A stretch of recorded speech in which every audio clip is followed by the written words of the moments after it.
Hello everyone, welcome to study smart studio. आज हम ancient history में संगम काल के बारे में देखेंगे। दक्षिण भारत के इतिहास को हम दो चरणों में पढ़ते हैं। एक चरण में हम संगम काल को पढ़ते हैं और दूसरे चरण में दक्षिण भारत के प्रमुख राजवंशों को पढ़ते हैं। आज की वीडियो में हम मुख्यतः संगम काल को जानेंगे। संगम काल का टाइम पीरियड 100 ईस्वी से 300 ईस्वी के मध्य में माना जाता है। इसमें मुख्यतः हम चेर, चूल और पांड्य राजाओं के इतिहास को जानेंगे और 3 संगम संगीतियों के बारे में जानेंगे। चेर राज्य मुख्यतः केरल में फैला हुआ था, पांड्य राज्य दक्षिणी तमिलनाडु क्षेत्र में फैला हुआ था और चोल राज्य उत्तरी तमिलनाडु के क्षेत्र में फैला हुआ था। इन तीनों राज्यों को एक एक करके हम नेक्स्ट स्लाइड में देखेंगे। चेर राज्य की राजधानी पणजी थी और इनका प्रतीक चिन्ह धनुष था। चेर राज्य की राजधानी क्या थी? पणजी, और इनका प्रतीक चिन्ह धनुष था। चेर राज्य का प्रमुख बंदरगाह टोंजी माना जाता है और इस राज्य का प्रमुख शासक सेनुगुट्टन हुआ था। चेर राज्य का प्रमुख व्यापार केंद्र मंजूरी था। मंजूरी से रोम का व्यापार होता था और मंजूरी एक बंदरगाह भी था। चेर राज्य मुख्यतः उत्तरी त्रावणकोर और दक्षिणी मालाबार क्षेत्र में फैला हुआ था। चेर राज्य को अशोक के अभिलेख में केरल पुत्र कहा गया था। चेर राज्य को अशोक के अभिलेख में केरल पुत्र कहा गया था। चेर राज्य के प्रमुख राजा उदयीनजेनल, सेनुगुट्टन और आदिगेमान थे। उदयीनजेनल चेर राज्य का प्रथम शासक माना जाता है और यह कवि पारानर के समकालीन था। उदयीनजेनल चेर राज्य का प्रथम शासक माना जाता है और यह कवि पारानर के समकालीन था। सेनुगुट्टन चेर राज्य का सबसे महत्वपूर्ण शासक माना जाता है। इसने लाल चेर की उपाधि धारण की थी और इसे ही श्रेष्ठ चेर कहा जाता है। सेनुगुट्टन ने पत्नी संप्रदाय की स्थापना की थी और कणगी पूजा की शुरुआत की थी। सेनुगुट्टन ने दक्षिण भारत में पत्नी संप्रदाय की स्थापना की और कणगी पूजा की शुरुआत की थी। चेर राज्य का अन्य महत्वपूर्ण शासक आदिगेमान था। आदिगेमान ने दक्षिण में गन्ने की खेती की शुरुआत की थी। दक्षिण में गन्ने की खेती का जनक चेर राज्य के आदिगेमान को माना जाता है। जितना मैंने हाईलाइट किया है यह सभी पॉइंट आपको याद रखना है। यह था चेर राज्य। चेर राज्य मुख्यतः केरल क्षेत्र में फैला हुआ था। अब हम चोल राज्य को पढ़ेंगे। चोल राज्य मुख्यतः उत्तरी तमिलनाडु के क्षेत्र में फैला हुआ था और चोल राज्य के नीचे पांड्य राज्य था। पांड्य राज्य दक्षिणी तमिलनाडु के क्षेत्र में फैला हुआ था। चोल राज्य की राजधानी मंतूर थी। चोल राज्य की प्रारंभिक राजधानी मंतूर थी, लेकिन आगे चलकर इसकी राजधानी उरियर और तंजापुर में बनाई जाती है। चोल राज्य का प्रतीक चिन्ह बाघ माना जाता है।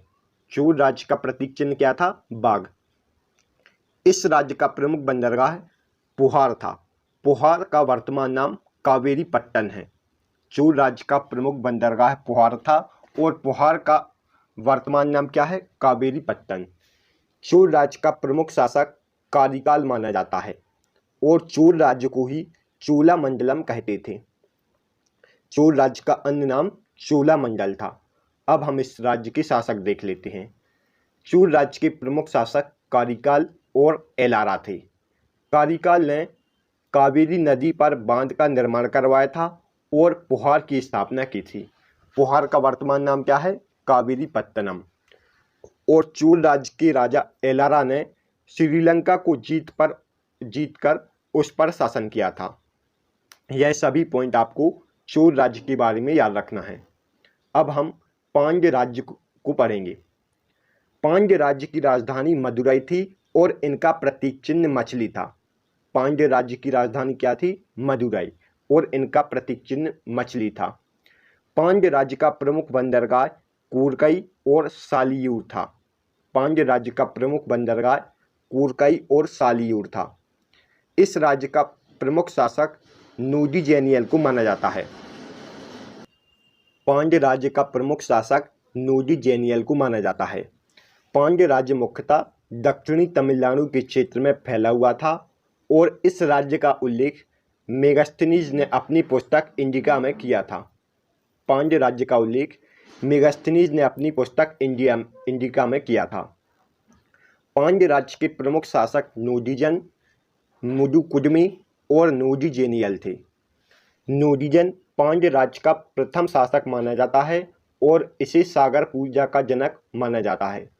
नोडीजन को पांड्य राज्य का प्रथम शासक माना जाता है और इसने सागर पूजा की शुरुआत की थी। इसके बाद मुदुकुडमी प्रमुख शासक हुआ। मुदुकुडमी ने परमेश्वर की उपाधि धारण की थी और पांड्य राज्य का अंतिम महत्वपूर्ण शासक नोडी जेनियल था। नोडी जेनियल के शासनकाल में शिल्पाधिकारम की त्रासदी घटित हुई थी। शिल्पाधिकारम की त्रासदी किसके शासनकाल में घटित हुई थी? नोडी जेनियल के शासनकाल में। इस त्रासदी में निर्दोष कोवलन को फांसी दे दी गई थी। शिल्पाधिकारम की त्रासदी में निर्दोष कोवलन को फांसी दे दी गई थी। अब हम संगम साहित्य के बारे में पढ़ेंगे। दक्षिण भारत का क्रमबद्ध इतिहास हमें जिस साहित्य से प्राप्त होता है उसे संगम साहित्य कहते थे। संगम शब्द का अर्थ परिषद या गोष्ठी है। संगम शब्द का अर्थ परिषद या गोष्ठी होता है। इसमें तमिल कवि और विद्वान एकत्रित होते हैं और तमिल साहित्य की रचना करते हैं और तमिल साहित्य को ही आगे चलकर संगम साहित्य कहा गया था। संगम शब्द का सर्वप्रथम प्रयोग शैव संत तिरुनाबुक्करसु ने किया था। संगम शब्द का सर्वप्रथम प्रयोग किसने किया था? तिरुनाबुक्करसु ने। पांड्य राजा के संरक्षण में 3 संगम आयोजित किए गए थे और इसमें संकलित साहित्य को संगम साहित्य कहा जाता है। पांड्य राजाओं के संरक्षण में 3 संगम आयोजित किए गए थे और इसमें जो साहित्य संकलित हुए उसे संगम साहित्य कहा जाता है। इन तीनों संगम साहित्य को हम नेक्स्ट स्लाइड में देखते हैं। प्रथम संगम समिति का आयोजन मदुरई में किया गया था। प्रथम संगम समिति का आयोजन मदुरई नामक स्थान पर किया गया था और इसकी अध्यक्षता अगस्त ऋषि द्वारा की गई थी। इसमें जो भी ग्रंथ संकलित किए गए थे वो अभी तक उपलब्ध नहीं हुए हैं, अर्थात वह विलीन हो गए हैं।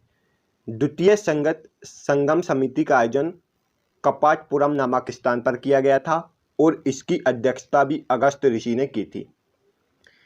इसमें तोल्काप्पियम नामक ग्रंथ की रचना की गई थी। द्वितीय संगम समिति में तोल्काप्पियम नामक ग्रंथ की रचना की गई थी। तृतीय संगम समिति का आयोजन मदुरई में किया गया था और इसकी अध्यक्षता नक्कीर ने की थी।